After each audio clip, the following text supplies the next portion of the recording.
Aparece en redes sociales y privadas un audio de Eduardo Mangas en el que asegura varias cosas que los morenistas han negado, como el tongo, el fraude en la segunda vuelta, y Focus publica esta semana una transcripción completa del mismo. Hoy está con nosotros para comentarnos sobre este tema Fernando Villavicencio, reconocido junto con la Comisión Anticorrupción como los más importantes investigadores de casos de corrupción del país. Esto es Poder Ciudadano, el espacio donde los mandantes conocen lo que hacen sus mandatarios. Bienvenidos.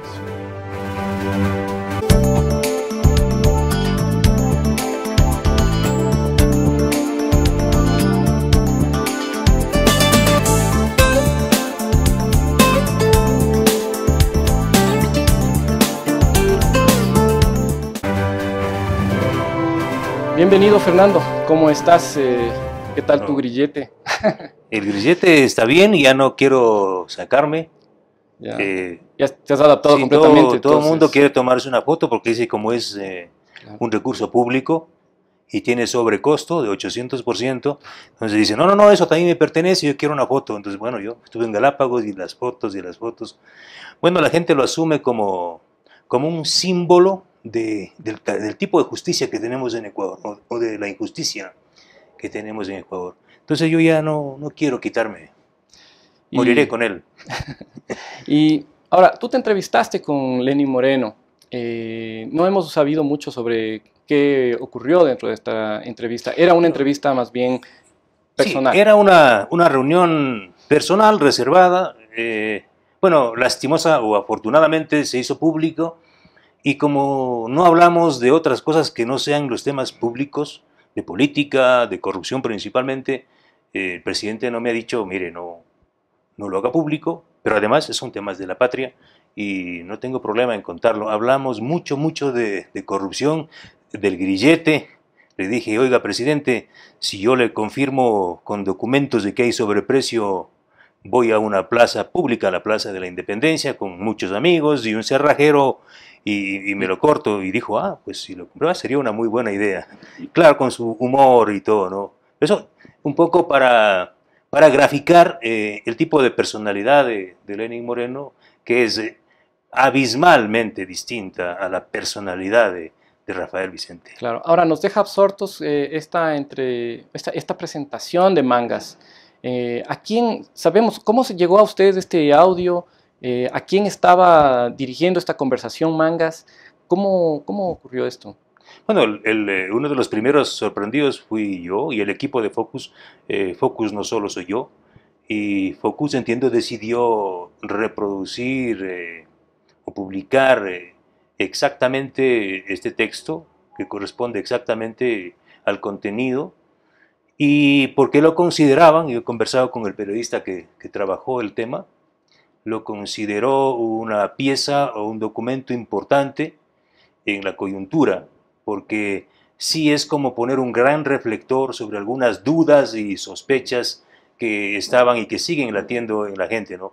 Esto de cuán cierta es la ruptura al interior del país, es verdad, es un proceso en evolución, empezó como un acuerdo y de alguna manera este sinceramiento que aparece en el texto publicado por Focus sí es ese gran reflector, o sea, sí emite una gran luz que a la sociedad ecuatoriana le permite comprender algunos temas medios oscuros. Claro, bueno, hay uno importante que es el tema del fraude en la segunda vuelta, que lo menciona como tal. Ahora, deja ciertas dudas porque no da detalles del asunto. ¿Qué criterio tienes tú sobre eso? Bueno, creo que ahí no hay mucha claridad, pero siembra dudas, siembra más dudas que certezas. Yo creo que hay sectores de Creo que estarán procesando esa información y que estarán midiendo, ¿no? Y creo que también los propios sectores correístas estarán en un laboratorio viendo qué pasó. Pero creo que es importante, lo importante de esto es de que debemos abandonar ese criterio de que el funcionario público trabaja también horas extras en la sombra. ¿Sí? Las sociedades y la democracia se pierde por ese concepto y ese criterio de que el Estado tiene que manejarse en la sombra.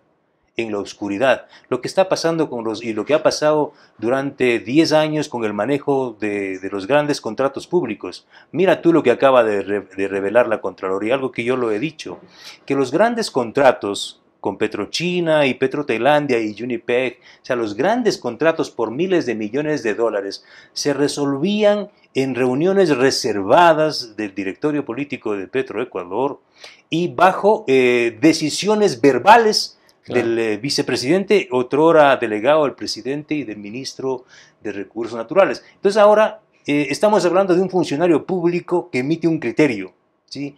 Entonces lo público es de propiedad de la conciencia social, de la ciudadanía. A mí me parece válido por eso. Y en esta coyuntura que está en juego un periodo de transición, ¿sí?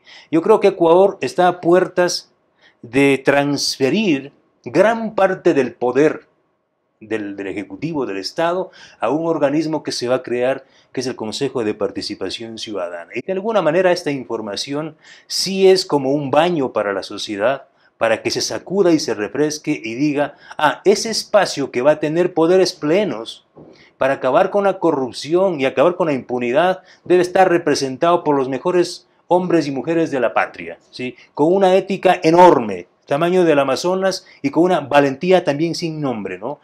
Por eso yo creo que fue oportuno al periodista de Focus que publicó, al equipo de Focus que publicó. Bueno, y ahora, tu visión, ya que conociste a Lenin y de alguna manera hemos visto las acciones de Lenin en cuanto a tratar de eliminar el correísmo. ¿Cuánto de esto puede ser cierto lo que dice Mangas? ¿Creemos 100% lo que dijo? ¿Es una traición de Mangas? ¿O esto es o qué pasó? ¿Era así, tal cual como dice en el audio, desde que empezó? ¿O esto fue evolucionando, se fue transformando en un distanciamiento entre Lenin y Correa? Mira, yo creo mucho en el ser humano. Y la política se nota en las miradas de la gente. Y la sinceridad y la buena gente de la gente se lo nota cuando le mira a la gente. Yo encontré un presidente... ¿Sientes con el corazón? Sí, sí, sí. Yo encontré a un Lenin Moreno más que un presidente, sí, profundamente conmovido y dolido con lo que ha pasado en el país. Y también entendí que él no sabía todo lo que pasaba. Y esas son razones propias de él. O sea, yo no le puedo juzgar que porque fue vicepresidente o fue cercano a Alianza País, a Rafael Correa, tenía la obligación de saber ¿No se todo. las dolía siquiera? ¿Ni en una proporción? No, creo que sí se las dolía, pero es muy difícil con un gobierno paranoico. Porque si alguien le conocía a Correa era él. Con un presidente paranoico, manejando un estado paranoico, que vivía en los excesos, porque Correa vivía en los excesos en todo, excesos de autoritarismo, en todo, quiero decir, en todo, un gobierno de los excesos. Era muy difícil, incluso en conocimiento de casos de corrupción, hacerlo público. Como me dicen por ahí, solo gente que perdió la razón como Villavicencio y otros tenebrosos, como se dice en el audio, pudieron haber tenido la audacia, la valentía y la locura de enfrentarse contracorriente a este monstruo, ¿no? que fue el correísmo. Entonces yo te digo con sinceridad, yo le escuché más de 2 horas y media a un Lenin Moreno conmovido y con voluntad, con mucha voluntad primero le sentí traicionado, ¿sí? Le sentí herido y le sentí con una enorme voluntad de limpiar ese pasado anticorrupción, contrariamente a lo que le escucho a Mangas, ¿no? O sea, yo le encontré a Lenin Moreno eso y me dijo, mira, en estos temas, porque era casi una competencia, yo descubrí esto y yo descubrí esto, ¿no? O sea, Lenin Moreno presentaba como un gran supermercado de corrupción, que todo producto que conseguía estaba con una marca y con un sello de corrupción. Yo decía, yo conseguí esto, yo esto, yo esto, yo esto. Es decir, estábamos con una sociedad horizontalmente atravesada por corrupción y no había otra salida que la consulta popular. Y lo que acaba de hacer Lenin Moreno un poco sí dice que ese acuerdo entre comillas del que se habla, que existió entre comillas, ¿sí?, se hizo agua. O sea que sí hubo de alguna manera en un inicio un acuerdo entre ellos. Eso es lo que yo puedo percibir, y te digo con sinceridad, pero también puedo percibir que hay una acción de valentía del gobierno de Lenin Moreno. No puedo hablar de nadie más, ¿sí? Porque Lenin Moreno está rodeado de de gente que muy facilito se va pasando, ¿no? De aquí entra por un baño y se cambia de camiseta y aparece con otra camiseta. O sea, el mejor estilo de la partidocracia. Pero puedo hablar de Moreno porque con él hablé. Claro, pero Sí. podríamos ver qué similitudes y qué afinidades tenían en un inicio y qué se rompió de eso y por qué se rompió. Claro, se rompe, creo yo, por la magnitud. O sea, cayó un meteorito en un Amazonas lleno de pestilencia. O sea, y eso es la corrupción. Por eso Mangas dice, ¿no? Cuando llegamos, y él está hablando de ellos, llegamos de Ginebra y encontramos y empezamos a ver la información y descubrimos que era cierto, él está hablando de ellos, pero también dice que Correa lo sabía, ¿sí? Que lo que este tenebroso de Villavicencio y la Comisión Anticorrupción había dicho, todo era verdad. O sea, eso es terrible. Eso es terrible. Aunque es muy doloroso escuchar esa actitud permisiva, pasiva del Ejecutivo, cuando debería ser al revés. Es el Ejecutivo con todo el poder que tiene el que debe liderar a su patria para acabar con la corrupción. Eso, o sea, a mí también me duele y me golpea.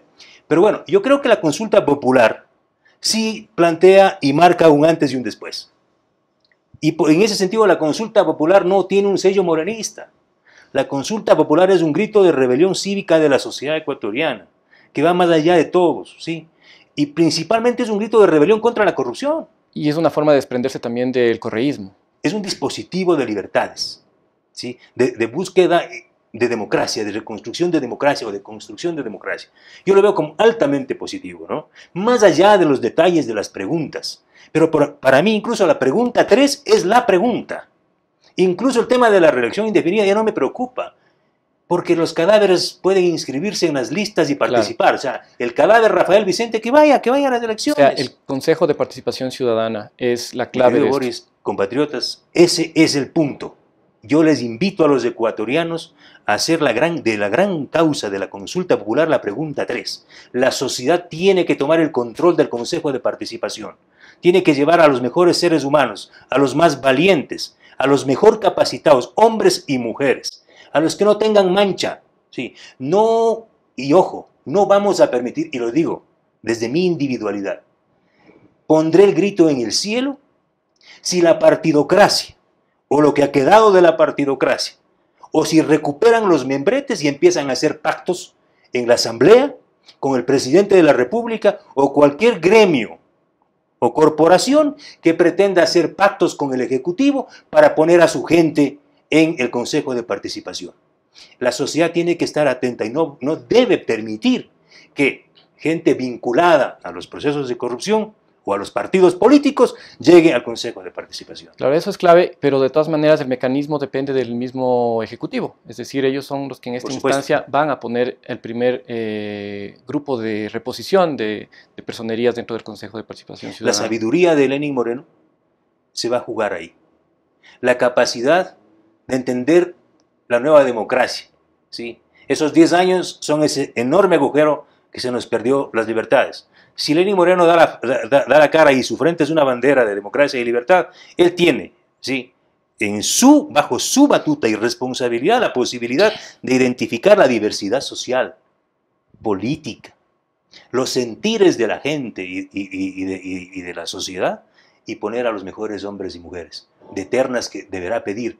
Yo creo que vamos a vivir un proceso, yo creo que el Ejecutivo debería convocar a un proceso de diálogo real, social, nacional, ¿sí?, para en esos procesos ciudadanos ir identificando a los mejores hombres y mujeres que vayan a representar la gran cruzada anticorrupción.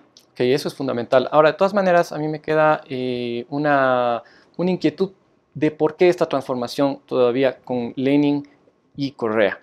Es decir, ¿Lenin de alguna manera se sintió amenazado ahí o simplemente por saber que las cosas eran mucho más grandes de las que se imaginaba hizo el cambio? Porque al final de cuentas ellos empezaron dentro del mismo grupo. Entonces no me queda muy claro por qué al final Lenin termina, digamos, entre comillas, traicionando al correísmo y distanciándose de una forma casi brusca, ¿no?, a partir del primer mes. No quiero equivocarme, pero yo doy mucho valor a las palabras, ¿no? Y creo que en las palabras que me decía el presidente estaban sus respuestas, incluso en el timbre de las palabras. O sea, se sintió traicionado. O sea, haber descubierto que tramos importantes de la deuda pública fueron maquillados, ¿sí? Que se ocultó esa información, es muy doloroso, ¿sí? Era como condenarle a su amigo, Lenín Moreno, al fracaso. O sea, como que le prepararon una coartada terrible, ¿no? Y que él descubrió a tiempo. Y lo segundo, el tema de la corrupción. Pero, ¿crees tú que de alguna manera Correa estaba preparando eliminar a Lenin del camino para poder reposicionarse él a través de Jorge Glass como el reemplazo Claro, del podemos y presidente? además debemos conjugar el verbo eliminar en todas las posibilidades, ¿sí? O sea, políticamente creo que la única que cabe aquí, creo que sí. Creo que tan diabólico fue el correísmo, principalmente Rafael Correa, que no es descartable ese escenario, ¿no? Porque si no, no se entiende la obsesión de poner a Jorge, ¿no? Me refiero a Glass, ahí, ¿sí? Como quien dice, cuando se abra la puerta, entras. Alguien tiene que abrir la puerta. Y alguien de tremenda confianza Por del supuesto. correísmo. O sea, el personaje de los negocios oscuros o clarísimos ahora, ¿no? Jorge Glass. Y alguien tenía que abrir esa puerta. Yo creo que sí, era un escenario macabro. Y por ende, Glass todavía no ha renunciado. Y no le permiten salir de Claro, ninguna manera. pero creo que el escenario se les hizo agua. O sea, yo creo que se les acabó. Y creo que se les acabó por la propia actitud de Lenín Moreno, lo cual yo considero una actitud valiente, ¿sí? Y hablo de Lenín Moreno, no puedo hablar de nadie más. Segundo, creo que la sociedad se empoderó muy rápidamente y se sacó ese policía del miedo que le metieron en la cabeza. Ese miedo que durante 10 años detuvo a la sociedad arrinconada, en gran medida. En este cortísimo tiempo, en 3, 4, 5 meses, la gente empezó a sacarse ese miedo, a dejar en la vereda y empezó a empoderarse.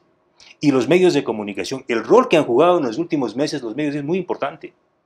Tú prendes un informativo de un canal, incluso de los canales del gobierno del Estado, y tú puedes ver una mayor frescura, una mayor libertad y amplitud y pluralidad, ¿no?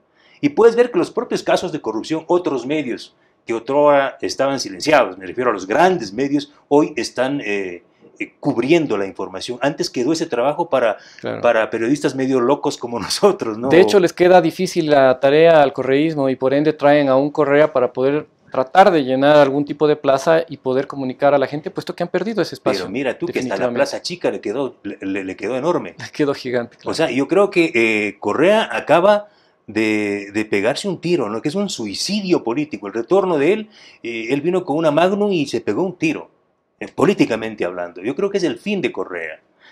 Va a funeraria y de funeraria, después de funeraria ya sabemos lo que viene.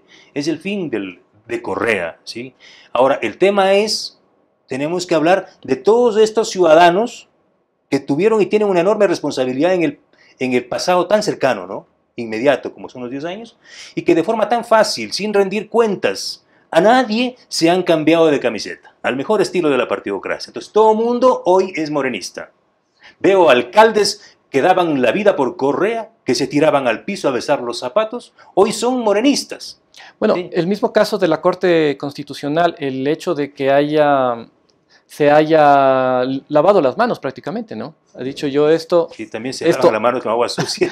Esto no lo voy a resolver porque fueron ellos mismos los que lo complicaron con permitir las enmiendas. Y básicamente ahí empieza todo este lío de la reelección indefinida y todo lo que se hizo en esa época. Ahora, ellos mismos en este momento están diciendo, no vamos a tocar, y que lo hagan otros, y por ende, utilizando la misma ley que creó Montecristi, Lenín Moreno ha firmado 2 decretos que son claves para la salida de esta dictadura que hemos vivido prácticamente. Claro, mira, yo creo que la sociedad no puede dejarse sorprender. Ayer me hablaba alguien y me decía, Fernando, yo creo que la sociedad ecuatoriana tiene que pasar a un momento del perdón. Y yo le he dicho, no. Aquí no puede haber perdón. El perdón es uno de los instrumentos más letales en contra de la democracia. Y el perdón es lo que hemos vivido toda la vida, ¿no? Hemos perdonado 200 años. A todo el mundo le hemos perdonado.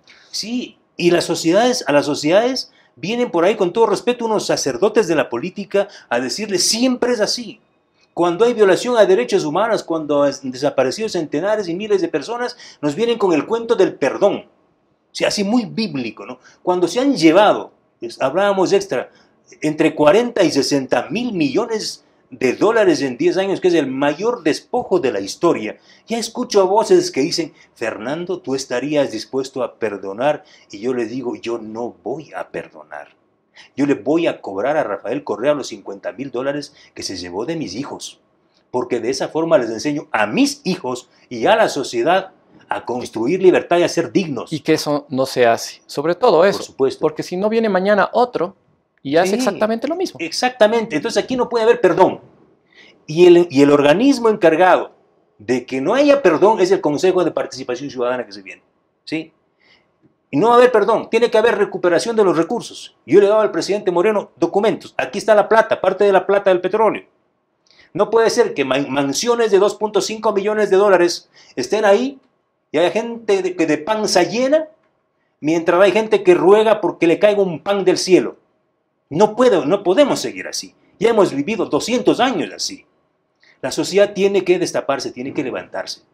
Y mira, yo como periodista, como ciudadano, porque ahora hasta activistas nos llaman, porque al final el periodismo, si no es un periodismo político, no puedes hacer periodismo. Esto no significa estar en el partido, en las elecciones, ¿no? Mientras Correa dice que los periodistas no pueden ser políticos, ¿no? Y que no pueden hacer política. Solo desde la política tú puedes entender el mundo. Claro, todos hacemos política al final. Por supuesto, pero la política es la ciencia más linda, más rica. Tú puedes entenderlo uno con otro, cómo está interconectado por la política. Y un periodista que no hace política, discúlpeme, por eso acaban leyendo titulares o noticias nomás. Claro. O farándula. O farándula. Exactamente.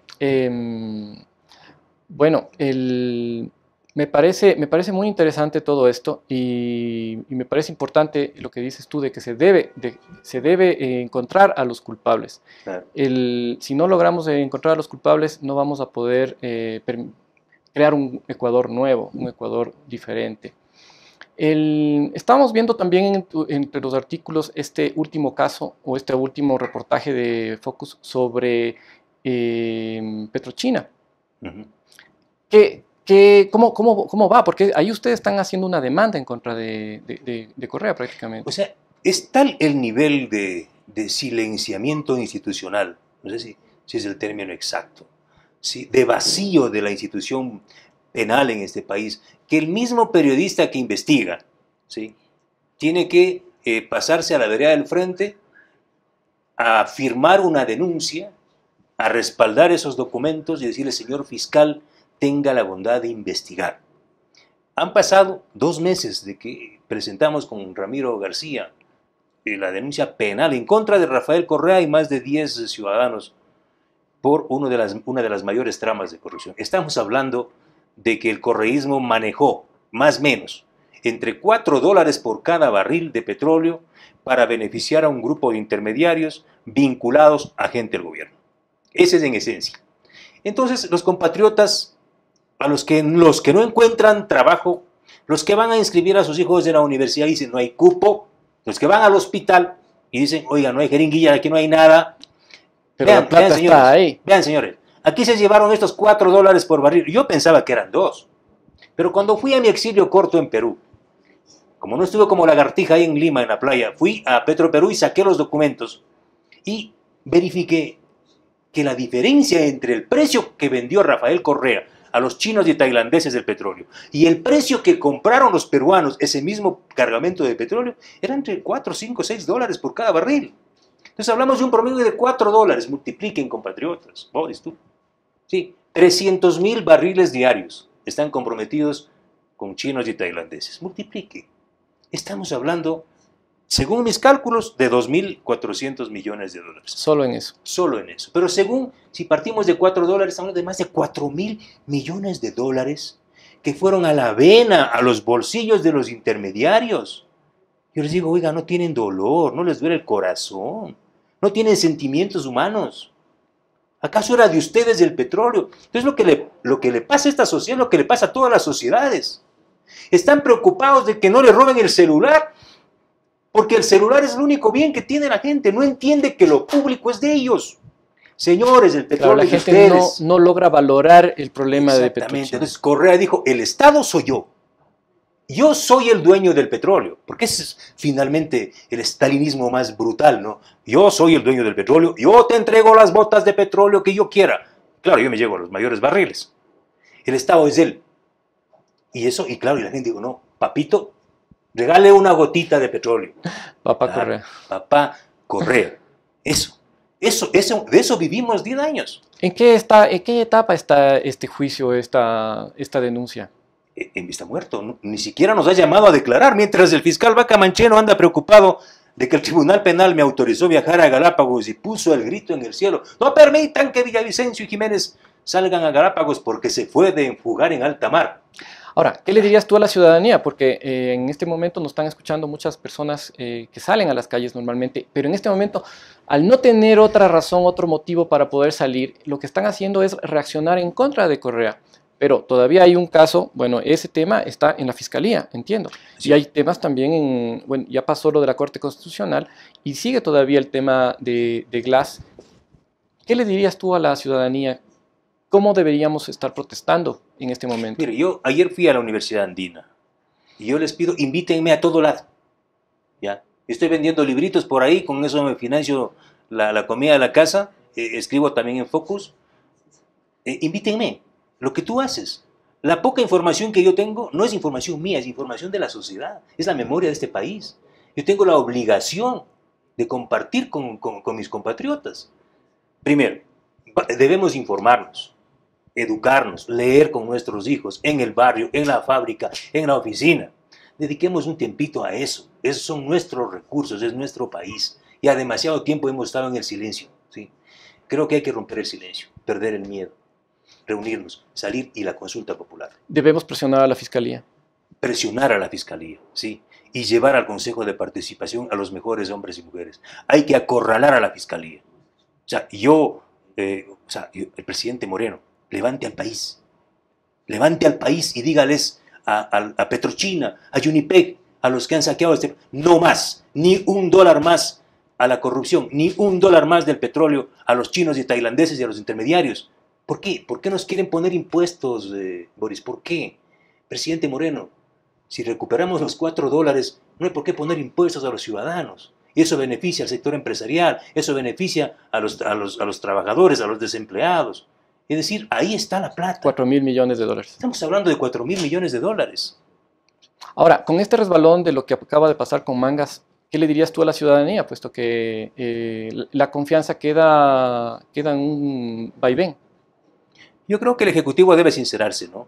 Debe precisar, ahí hay algunos vacíos. Aquí no se trata de revelar información reservada, no creo que ese fue el ánimo de Focus al sacarlo, porque primero es información pública, ¿sí? Son funcionarios públicos, están manejando los destinos de este país. Yo creo que sí amerita mayores precisiones. Primero, o sea, yo no me creo tenebroso, ¿no? Como o sea, dice Mangas claro, en el audio. O sea, no creo por ningún lado que haber facilitado información para destapar esta enorme trama de corrupción me lleve a considerar, o que alguien me considere tenebroso. Creo que esa palabra tiene un origen, y el origen es en aquellos a quienes yo los develé. Claro. ¿Sí? Para ellos eres tenebroso. Para ellos yo soy muy tenebroso, y es un orgullo entonces, señores, que para ustedes sea tenebroso, ¿sí? Pero para la sociedad, no, creo que no. Entonces, yo veo eso, ¿no? Creo que va a ayudar mucho. Va a ayudar. O sea, en este momento tendrá que transparentarse mucho más, Lenin, y ese Consejo de Participación Ciudadana temporal vendría a ser el verdadero gobierno de transición entre la dictadura hacia la democracia. Porque dependerá mucho de ese consejo. Primero, los temas que se vayan a investigar. Porque no nos van a meter el cuentito en el dulce. Ah, no, pero ya están sancionados los de Odebrecht. Lo de Odebrecht es una peinilla. Sí. Sí. Ya dio su dictamen la Contraloría, eso ya lo vio. Exactamente. Ya sancionamos por ahí un caso en Alangasí, ¿sí? De unos $20.000. Ya no molesten, ya están presos 3. No, señores, todos los casos, desde la compra de una calculadora hasta la refinería del Pacífico, tienen que transparentarse y tienen que devolver el dinero. Ahí están las pistas, las rutas del dinero. Ese es el objetivo del Consejo de Participación. Tampoco nos van a venir a endulzar. Ah, ya vean, el fiscal Vaca Mancheno ya se puso más radical. No, no, Vaca Mancheno tiene que irse a la casa. El Contralor tiene que irse a la casa. El Consejo de Participación tiene que irse a la casa. Todos tienen que irse a la casa. Temporalmente a la casa, después tendrá que irse a otro lado. Y después a la cárcel. Claro. Porque aquí no va a haber omisión también por haber sido fiscales, como caso de Galo Chiriboga, y haber encubierto casi 10 años la corrupción, como actor y luego como fiscal. Sí, solo por poner un ejemplo. Es decir, vamos, Ecuador recién va a vivir lo que significa un proceso de transparencia. Es muy importante lo que se viene. ¿Sí? Hay muchas más batallas para los ciudadanos que salimos a las calles, para los ciudadanos que estamos protestando. Sí, son batallas para todos. Creo que el periodismo de investigación tiene ahora empieza la gran batalla. Porque lo que no hace la Fiscalía tiene que hacer un periodismo de investigación. Bueno, hace así. Un gran trabajo para la prensa libre, mayor libertad para la sociedad, para las organizaciones sindicales, para el movimiento indígena, para el empresariado de este país. ¿Sí? Yo creo que recién empieza el cambio y está hoy mucho más en manos de nosotros, de los ecuatorianos, la posibilidad de enrumbar. ¿Vamos para allá o vamos para allá?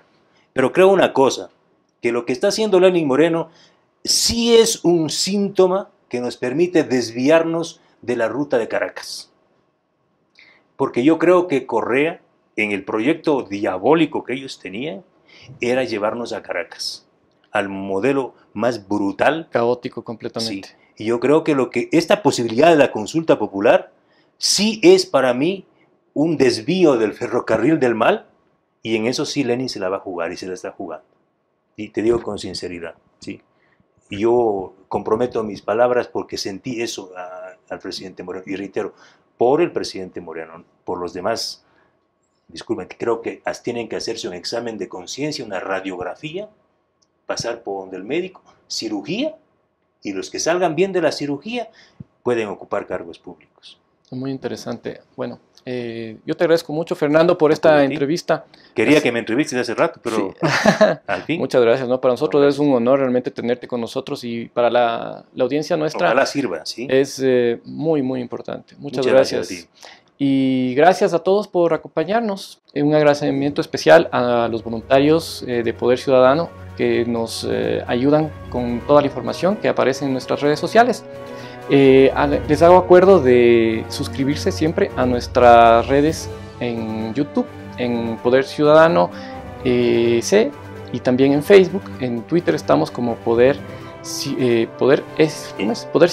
S. Les agradezco mucho y hasta la próxima.